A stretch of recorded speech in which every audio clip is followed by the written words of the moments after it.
তো এইরকম আওয়ামী লীগের মধ্যে এই লোকটি অনেকের জীবন হারাম করে দিয়েছিলেন এবং তার মূল কাজই ছিল সারাক্ষণ প্রধানমন্ত্রীর অফিস পাহারা দিয়ে রাখা। প্রায় অনেকগুলো গণমাধ্যমে এসেছে, আর সামাজিক মাধ্যম তো বলতে গেলে রীতিমতো ট্রল হচ্ছে বিষয়টি নিয়ে। সেটি হলো আওয়ামী লীগ সরকারের দুইজন খুবই গুরুত্বপূর্ণ ব্যক্তি, জনাব সালমান এফ রহমান এবং জনাব আনিসুল হক, সাবেক আইনমন্ত্রী আর প্রধানমন্ত্রীর বাণিজ্য বিষয়ক, শিল্প ও বাণিজ্য বিষয়ক উপদেষ্টা। তো আইনমন্ত্রী বলতে গেলে সারা বাংলাদেশ চালিয়েছেন। তিনি অর্থনীতি বুঝতেন, তিনি ব্যবসা বাণিজ্য বুঝতেন, ব্যাংক বিমা থেকে শুরু করে এমন কোনো বিষয় নেই, A to Z সমস্ত সিন্ডিকেটের মাস্টার মাইন্ড হুতা ছিলেন জনাব আনিসুল হক। এবং আপনারা বেশ কয়েকটা টেলিফোনের যে কথাবার্তা ইতিপূর্বে ভাইরাল হয়েছিল, সেটা হলো জয়কে ব্যবসা দেওয়ার জন্য বা জয়ের দুর্নীতির যে পথ এটি প্রশস্ত করার জন্য সালমান এফ রহমান এবং আনিসুল হক টেলিফোনে একটি ব্যবসায়িক আলোচনা করেছিলেন। আমার যতটুকু মনে পড়ে একটি নয়, পরপর দুটো এরকম টেলিফোনের সংলাপ, যেখানে সালমান বলেছিল এটা জয়ের প্রজেক্ট। আবার আনিসুল হক ঠিক সেটাকে কিভাবে বলেছেন এটা ওই সময়টিতে ওইভাবে বলা সম্ভব হয়নি, কিন্তু এখন এদের যে পরিণতি, সেই পরিণতির প্রেক্ষিতে সেই আনিসুল হকের ব্যাংকের মালিক হওয়া, কোর্ট কাছারি থেকে ঘুষ খাওয়া, নিয়োগ বদলি থেকে ঘুষ খাওয়া, প্রতিদিন তার একটা ফুর্তি করার যে অফিস ছিল সেখানে প্রতিদিন কোটি কোটি টাকা বস্তায় বস্তায় সেখানে জমা হতো। তো এই বিষয়গুলো এখন মানুষের মুখে মুখে। তো সেই আনিসুল হক এখন ডিবি হেফাজতে রয়েছেন এবং তিনি যেটি করছেন তা হলো তাকে কোনো প্রশ্ন করলে তিনি হাসছেন, এইভাবে আসছে। তো খিলখিলিয়ে হাসা মানে উচ্চস্বরে হাসা, এটা আমি এখানে যুক্ত করেছি মনের দুঃখে, ক্ষোভে এবং অভিমানে। কেন এটা পরে বলছি। দ্বিতীয় যে লোকটি সেটি হলো সালমান এফ রহমান। তো তিনি মূলত বেক্সিমকো গ্রুপের কর্ণধার হলেও বলতে গেলে বাংলাদেশের কোথাও যদি সেলুনের ব্যবসা থেকে একটা সেলুন স্থাপন করে দু পয়সা আয় করা যাবে এবং খুব ভালো চলছে একটা সেলুন, এই খবর সালমানের কানে চলে গেলে ওই নাপিতের দোকান দখল করার জন্য তিনি সর্বশক্তি নিয়োগ করতে রাজি ছিলেন। এভাবে জমি দখল, ব্যবসা বাণিজ্য দখল, ব্যাংক দখল, বিমা দখল, এরপর সরকারি বিভিন্ন সুযোগ সুবিধা, এগুলো ডাকাতি করার জন্য এই লোকটির কোনো জুড়ি ছিল না। আপনার কক্সবাজার একটি ভালো জমি আছে, সালমানের নজরে পড়েছে, আপনার ঘুম হারাম হয়ে গিয়েছে। একটা ইন্ডাস্ট্রি আছে, ওষুধ কারখানা আছে, ভালো ব্যবসা বাণিজ্য করছে, ওটা দখল করার জন্য সালমান তার সর্বশক্তি নিয়োগ করেছে। এখানে কে আওয়ামী লীগ করে, কে বিএনপি করে, কে জামাত করে, এটা কোনো বিষয় নয়। তার কবলে পড়ে কত মানুষ প্রাণ নিয়ে দেশ থেকে পালিয়েছে। একটা ছোট্ট উদাহরণ দিই। বিএনপির মোসাদ্দেক আলী ফালু, এনটিভির মালিক, তার খবরাখবর সবাই কম বেশি জানেন। বিএনপি জমানাতে তিনি অঢেল অর্থবিত্তের মালিক হয়েছিলেন এবং তার যে কোম্পানিগুলোর মধ্যে একটা কোম্পানি ছিল সিরামিক কোম্পানি। তো সেই কোম্পানিটি সালমান নিয়ে নিল। এবং কিভাবে নিয়ে নিল এটি মোসাদ্দেক আলী ফালুর কাছ থেকে আমি যেভাবে শুনেছি, আমার কাছে মনে হয়েছে রীতিমতো নাটক। প্রথমে বন্ধুত্ব করলো, তারপর সেই বন্ধুত্বের সুযোগ ব্যবহার করে প্রতারণা করলো, এরপর সেই প্রতারণাকে পরবর্তীতে সন্ত্রাসে রূপান্তরিত করে মোসাদ্দেক আলী ফালুর মতো একজন ঝানু খেলোয়াড়কে তিনি রীতিমতো বোল্ড আউট, কিকড আউট করে এমন একটা পরিস্থিতিতে সৃষ্টি করলেন যে ফালু অ্যারেস্ট হয়ে গেল। যান নিয়ে টানাটানি, পরে তিনি এই বাংলাদেশ থেকে পালিয়ে গেলেন, দুবাইতে তিনি পালিয়ে গেলেন। এভাবে শেষের দিকে তিনি এতটা বেপরোয়া হয়ে পড়েছিলেন যে এস আলমের সঙ্গেও তার জীবন নিয়ে টানাটানি। এই যে নগদ নামক যে প্রতিষ্ঠানটি, এটির সঙ্গে অনেকে জড়িত ছিল। জয়, মূলত জয়ের মালিকানাধীন, অন্যান্য যারা আছে তারা এর সাথে জড়িত, যারা ইয়াং যারা চ্যাপ। এই প্রতিষ্ঠানটিও দখল করার জন্য সালমান উঠে পড়ে লাগলো এবং এই ইয়াংরা শেষ পর্যন্ত প্রাণ বাঁচাতে কেউ দেশ ছেড়ে পালালেন, আর তাদের এই প্রতিষ্ঠানটা রক্ষা করার জন্য আরেক অলিগার সামিট গ্রুপের আশ্রয় নিলেন। তো এইরকম আওয়ামী লীগের মধ্যে এই লোকটি অনেকের জীবন হারাম করে দিয়েছিলেন এবং তার মূল কাজই ছিল সারাক্ষণ প্রধানমন্ত্রীর অফিস পাহারা দিয়ে রাখা। ইনিও এখন এই ডিবি অফিসে। তো সেখানে আসলে কি হচ্ছে না হচ্ছে টুকটাক কিছু খবরাখবর আসছে। যে খবর আসছে সেটা হলো সালমান অনুতপ্ত নন। তিনি যে কর্মকাণ্ড করেছেন তার কাছে মনে হয়েছে তিনি সঠিক কর্মটি করেছেন। দেশ জাতির উন্নয়নে, আওয়ামী লীগের উন্নয়নে সব কাজ তিনি করেছেন এবং তিনি সঠিক কাজ করেছেন। কেউ কেউ বলার চেষ্টা করছেন যে তিনি মূলত বিশ্বাসই করছেন না এখন যে আওয়ামী লীগ ক্ষমতায় নেই। তার কাছে মনে হচ্ছে তিনি স্বপ্ন দেখছেন। আর স্বপ্ন দেখলে মানুষ যেটা হয় এলোমেলো কথা বলে।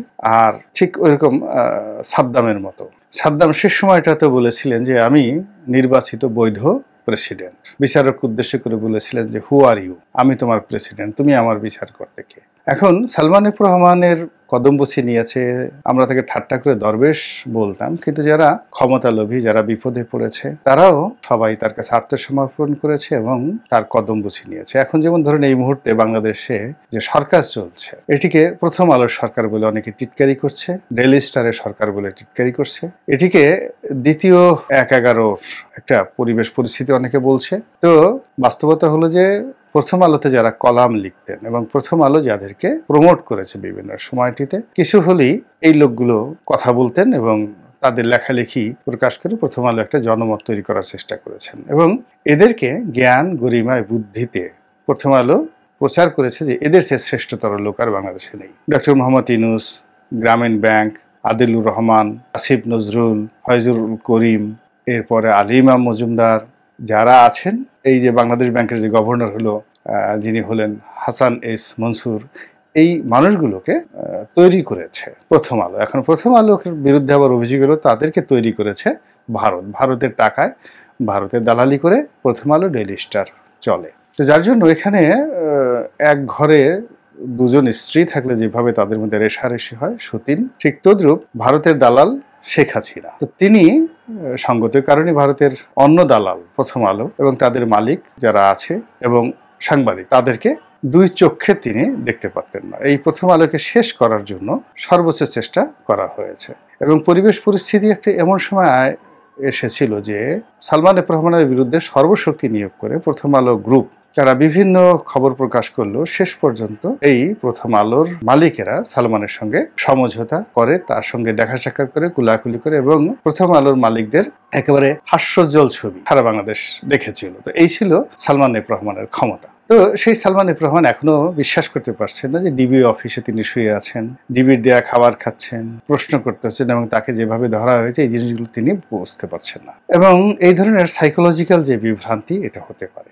দ্বিতীয় যেটি বলছিলাম যে খিলখিলিয়ে হাসছেন, হাসির যে কারণ সেটা হলো তিনি প্রথমে তো পাগল হয়ে যেতে পারেন, আনিসুল হক এ কি হলো, এও কি সম্ভব, উন্মাদে পরিণত হয়ে যেতে পারেন, অথবা তিনি নাটের গুরু হিসেবে তিনি জানেন যে এই তার যে অবস্থানটি এটি বেশি দিন প্রলং করবে না, এরকম অবস্থা চলবে না, তিনি আবার বের হবেন, আবার ক্ষমতা পাবেন অথবা নিরাপদ থাকবেন।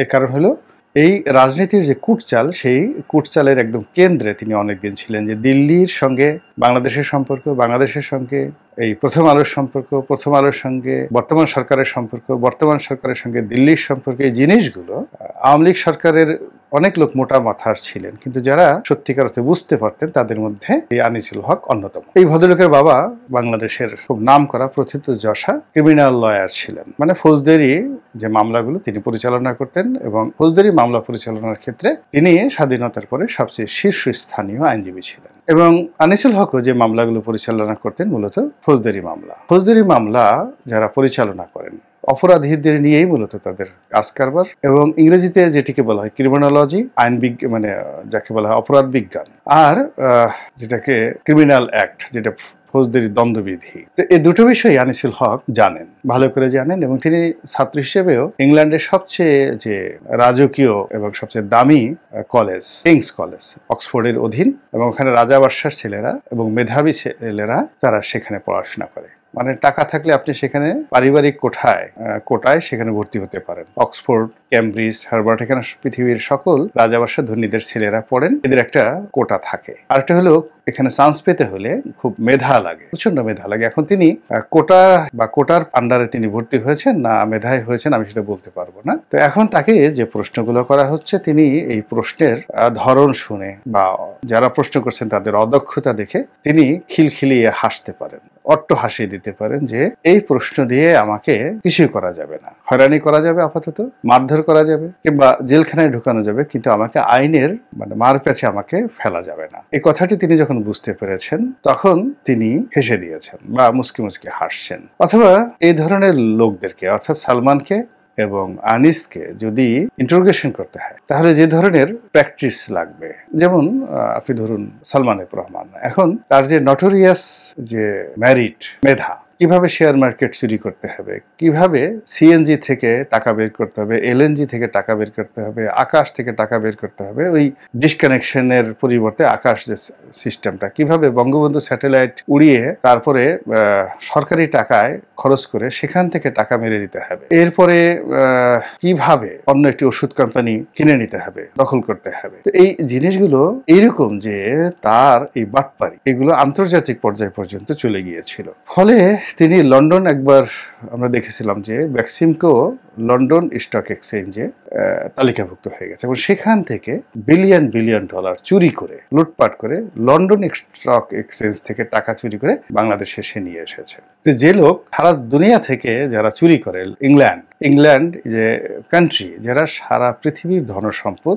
ব্যবসা দিয়ে, বাণিজ্য দিয়ে, রাজনৈতিক ক্ষমতা দিয়ে, সামরিক ক্ষমতা দিয়ে গত সেই 500 বছর ধরে তারা শুধু পৃথিবীর সম্পদ আরোহণ করছে। তো সেই সম্পদ দিয়ে তারা তাদের দেশকে সাজিয়েছে, ইংল্যান্ডকে সাজিয়েছে। সেই ইংল্যান্ডের রাজধানী লন্ডন, সেই লন্ডন থেকে যে লোক এই ইংল্যান্ডের জনগণের টাকা মেরে দিয়ে বাংলাদেশে টাকা নিয়ে আসতে পারে, আপনি বুঝতে পারেন যে তার সামনে প্রশ্ন করার জন্য কি পরিমাণ প্রস্তুতি দরকার। তো কাজেই তাকে যদি সাধারণ প্রশ্ন করা হয়, খোশ গল্প করা হয়, আওয়ামী লীগের সঙ্গে শেখ হাসিনার কি সম্পর্ক ইত্যাদি ইত্যাদি প্রশ্ন করা হয়, তাহলে তিনি কি উত্তর দিবেন? যে উত্তর দিবেন সেটাই দেওয়া হচ্ছে। একইভাবে আনিসুল হকের ক্ষেত্রেও, যে আনিসুল হক একজন আইনমন্ত্রী হয়ে একটা ব্যাংক বানিয়েছেন এবং আমরা এর আগে যে আইনমন্ত্রী ছিল কামরুলের দুর্নীতি নিয়ে 10 মুখে কথা বলেছি, কিন্তু কামরুলের দুর্নীতি যদি 1 টাকা হয় তাহলে এই আনিসের দুর্নীতি হবে 1 লক্ষ টাকা, 1 লক্ষ গুণ দুর্নীতি সে করেছে। পুরো আইনাঙ্গন, বিচারাঙ্গন, সংসদ থেকে শুরু করে যেখানে যেখানে টাকা উপার্জন করা যায় সবকিছু সে করার পর আবার সালমানের সঙ্গে যোগ দিয়েছে এবং সালমানের অনেক অপকর্মের সঙ্গে সে সম্পৃক্ত ছিল, ব্যবসায়িকভাবে কমিশন নেওয়ার ক্ষেত্রে, লোক ঠকানোর ক্ষেত্রে। এই কাজগুলো তিনি করেছেন। সেইগুলো যদি আপনি না জেনে তাকে যে মামলায় গ্রেফতার করেছেন কিংবা তার কাছে যে ধরনের প্রশ্ন করেছেন সেগুলো শুনে তিনি যদি হাসেন এবং সেই হাসি, মুস্কি হাসি, এটা খুব ছোট হয়ে যাবে। তার উচিত একেবারে সালাউদ্দিন কাদের চৌধুরীর মতো খিলখিলিয়ে হাসা। এখন সেই খিলখিলিয়ে হাসা তিনি হাসছেন কিনা যারা ইন্টারোগেশন করছেন তারাই ভালো জানেন।